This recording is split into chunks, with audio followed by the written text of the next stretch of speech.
You're listening to the Biohackers World podcast.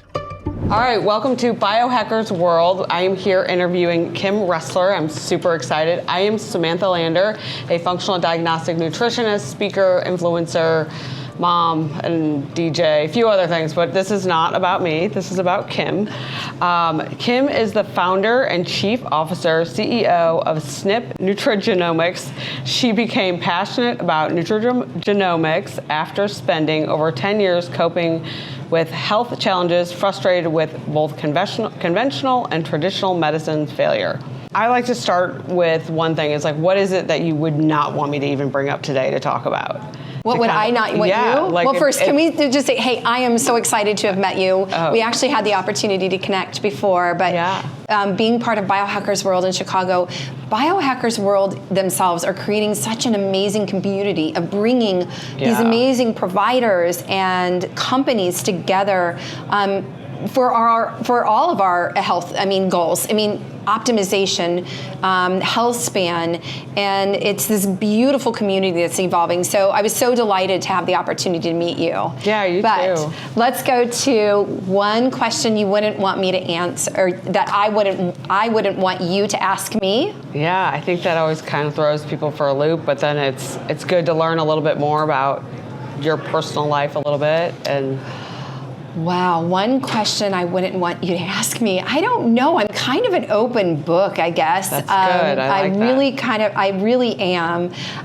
But I guess one question that might be a little bit harder for me is just, knowing that, well, I guess you start to age yourself when you say, hey, I've got 3 adult children and my baby girl. The hardest thing is, what's it going to be like being an empty nester? I'm sorry. I'm not ready for it. My baby girl's going to be a senior in high school, and we just experienced her at a 2-week college course. And so we were like, oh, this is what empty nest is going to be like.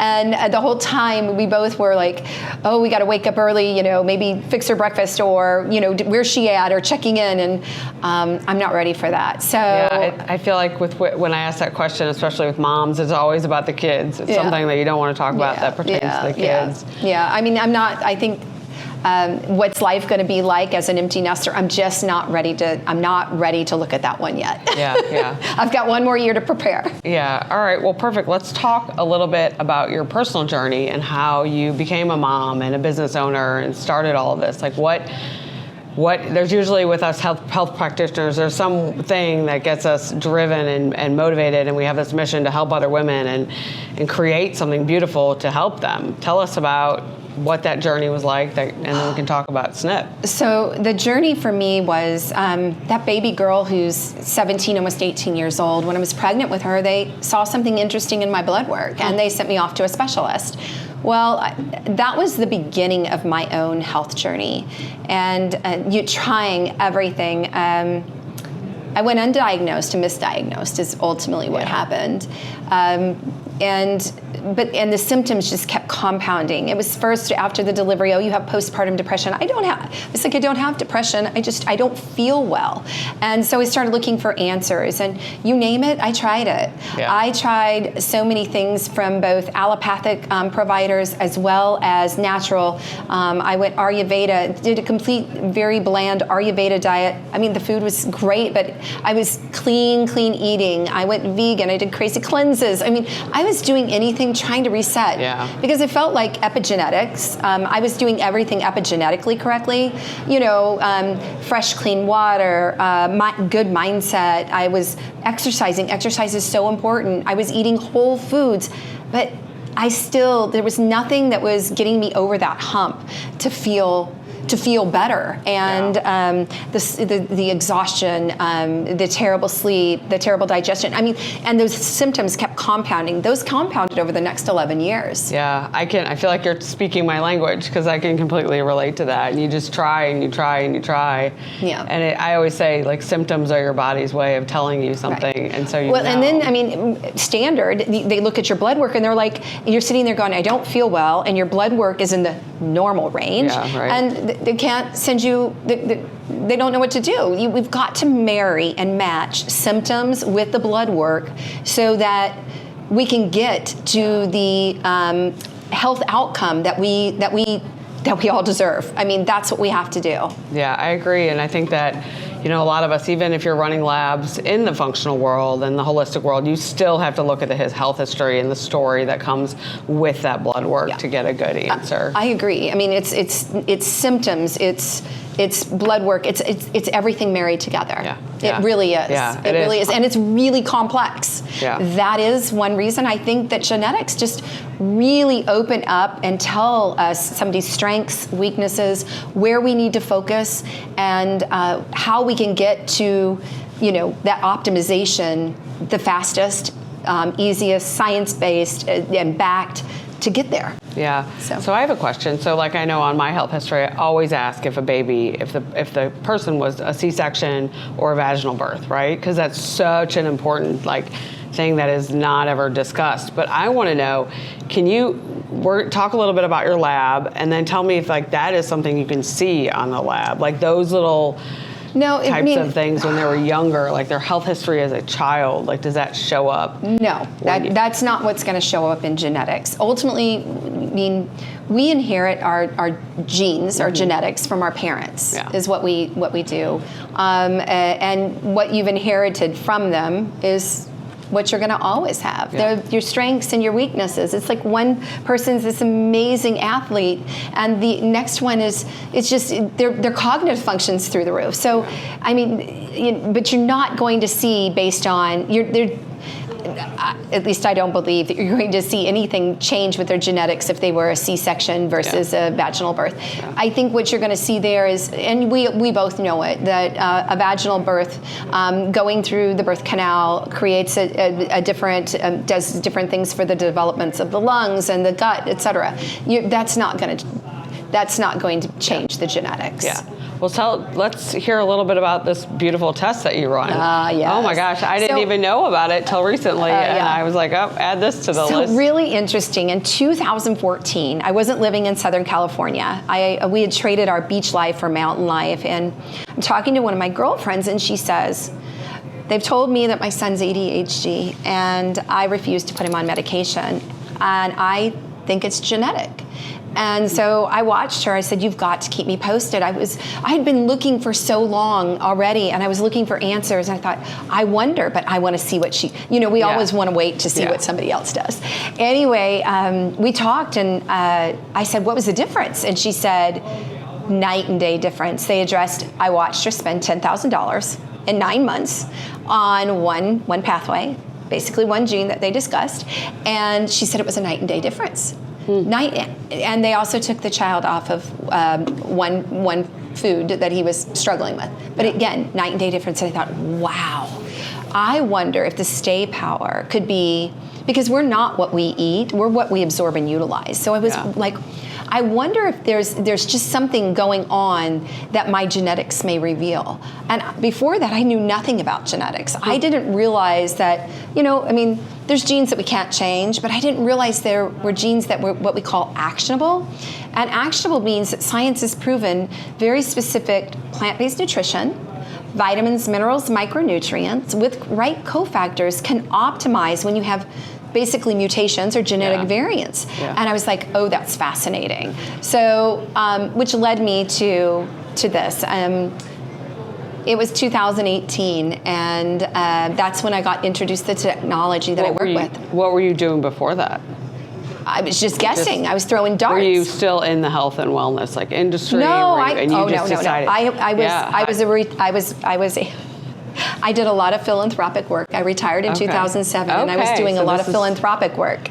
And new chapter. It was a new chapter. It was a new chapter, and it was. I was introduced to my technology. I've worked with it prior to launching my own company. And when I was like, wow, I can literally do one genetic swab, and I can address multiple genes simply and easily. I was like, I've got to try this. It's not tens of thousands of dollars, and then it's not hundreds of bottles of supplements. And I literally, at first, I thought it had to be a placebo effect. Yeah. I mean, that's what I thought, because I felt so much different. The energy, the sleep, the digestion. I mean, I could go on and on. I was that woman in my my metabolic health was so off in my early 40s. But you, again, at this point, you were doing all the right things, right? Well, I thought I was, but I wasn't. But obviously, those gene variants that I have, they were maybe stress or whatever reason they turned on or stopped functioning optimally. Anyway, so. Yeah, I was just like, this is so easy. And I was like, is it really real? But what I was saying, in my early 40s, because I think everything was so off, I was those hot flashes, night sweats, they were horrible. And they were like, oh, you're too young for that. And I'm like, anyway. Not if you're stressed out and your body's on overload. Right. So, yes, that is ultimately how I basically stepped into this, and then I dove deep. And I kept diving deeper and deeper and deeper. I kept meeting with geneticists, meeting with providers, digging through the science. Unbeknownst to me, I didn't even find out until 2022, so 2020, I'm sorry, that I had been living with a couple of autoimmunes, and they were never uncovered. However, to this date, I live pharmaceutical free, and I'm really excited about it. I feel good. My blood work looks excellent. So I marry and match the standard allopathic or Western medicine and that test with the things that I do naturally just to get the best health outcome. But I know my strengths and weaknesses. I know what I need to do, and which prompted me to launch SNiP in 2022. We've now partnered with over 600 providers and clinics in the U.S. Amazing. We're supporting. Genetics are complicated and they're confusing, and you really make it bring it down like layman's terms, so I feel like someone can really understand it. Like if you went and talked to someone, in the middle of a grocery store, they would probably understand it and be able to.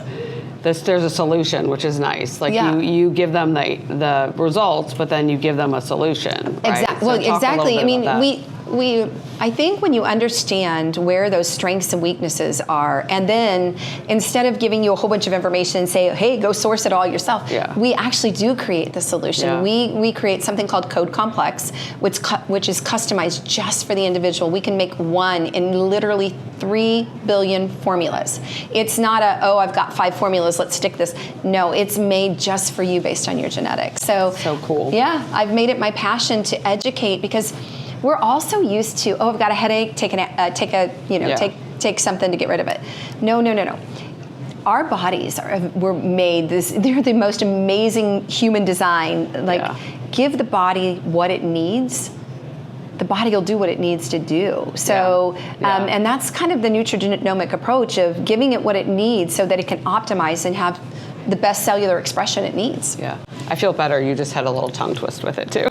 I know. Nutrigenomics. It really that's is. why. I said it in the car ride like a million times on the way up here. I'm like, I got this. That's why we the website SNiP Nutrition. Yeah. Because most people can't spell nutrigenomics, and most people don't even know what and SNiP is now kind of trending. I feel like people are learning they don't know what they're saying, but they're like, it's got to be genetic SNPs. I'm like, okay, do you know what you're talking about?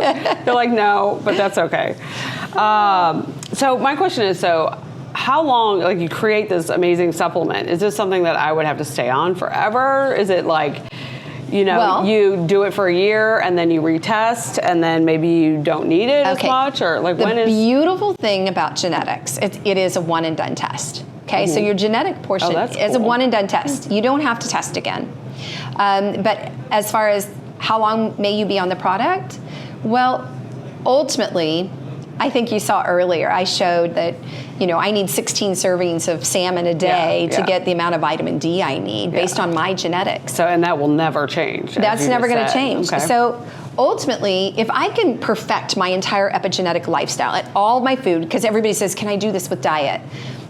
We have to know. Farming practices have changed. Nutrient depletion. There is no way that somebody could eat 16 servings of salmon, let alone I think I need 13 cups of spinach for something else. And I'm, that's a lot of food. Yeah. Well, the point is most people are already, they're supplementing. Why are you taking what you're taking? Is it in the right format? Is it in the right dose? Do you have the cofactors for it to work optimally? Yeah. So Yes, my foundational product, I have currently been on it for 7 years. So here, are there food products in there? Like in the whole supplement? Food. It's a whole food-based supplement. So here's my question, because I do a lot of food sensitivity testing. What if I do a food sensitivity test and I can't have one of the items that's in the supplement? You know what? Interestingly enough, and we get this question quite commonly. Okay. We find that when you address inflammation and gut health, that maybe where you were sensitive, and I'm not talking anaphylactic, but maybe where you were sensitive, you suddenly don't have that sensitivity anymore. Yeah. It's all about dosing too. We microdose everything in the product. So whether it's garlic or tomatoes, et cetera, it's microdosed. So we've seen people that weren't able to eat tomatoes, they can eat tomatoes now. Yeah. The same with garlic causing a sensitivity. Again, dosing matters, and that is why we do the microdosing for keep giving the body these microdoses of these nutrients, and things start. Because that would be my big draw. Well, I don't get the reaction that I used to get from food sensitivity testing, and that's like always my goal with my clients is like, if you love Chinese food, like I will meet you halfway. We'll get you to the point where you won't feel bad eating that because you heal the gut. Right. So then you don't feel as bad when you have the things, but it's like, if I give them this supplement too early, will they like have a lot of inflammation and feel, so that would be like an interesting thing. So really interesting. I've got a specific story, which if I can share it. So we had a lady that came to us, and she said, I've been sick for 25 years and nobody's been able to help me. I will not list everything that they said was wrong with her, but she was down to eating a clean cooked chicken breast in 1 or 2 types of oil and steamed broccoli. She could eat nothing else. She was miserable. She looked extremely frail.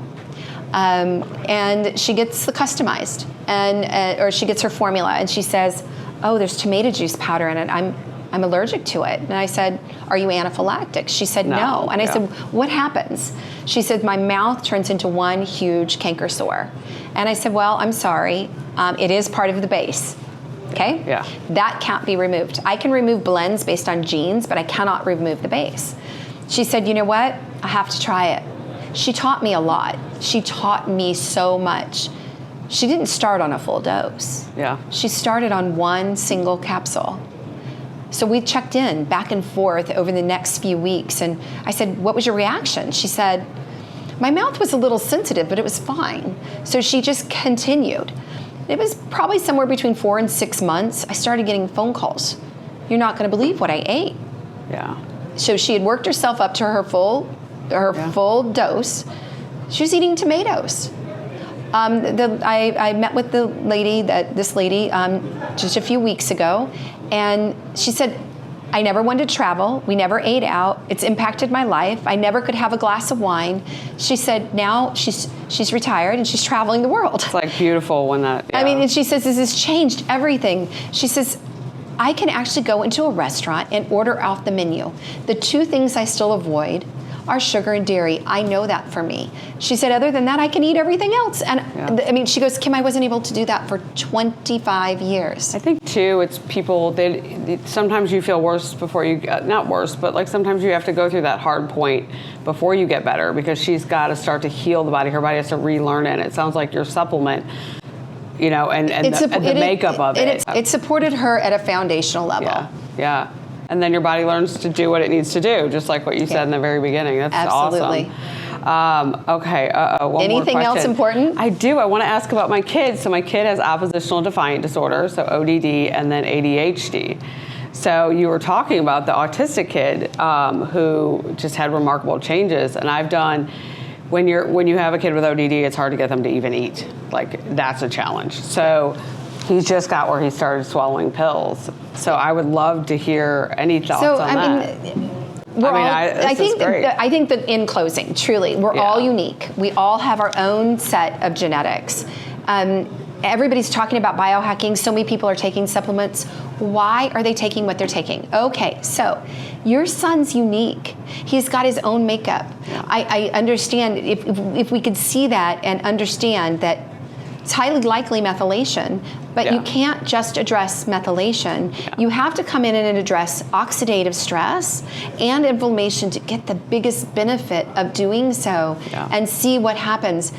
Everybody's different. Some people feel it when they address their genetics, like I did. Other people don't. My husband didn't feel anything. His blood work looks different. It looks fabulous. But again, everybody's different. That's what we have to get to the point that we are recognizing people as individuals, and personalization is the future. Yeah, I've started to work on. We had a big major shift, and I don't know if it's like I pulled out any and all crap in our house. Like I'm divorced, so 50% of it is going to be crap, and I was like, I have to change something, and he started swallowing supplements, so we started working on like the gut microbiome. Completely different kid. Isn't that amazing? So yeah, it's pretty cool. Yeah. So, all right, well, thank you so much for joining me at Biohackers World. Yeah. And Missouri girls. Oh, yeah. Originally, I grew up in Missouri. Yeah, I did. I'm from Missouri, so yeah. Perfect. Yeah. All right. Thank you so much. Come join us at Biohacker Miami, November 1st and 2nd.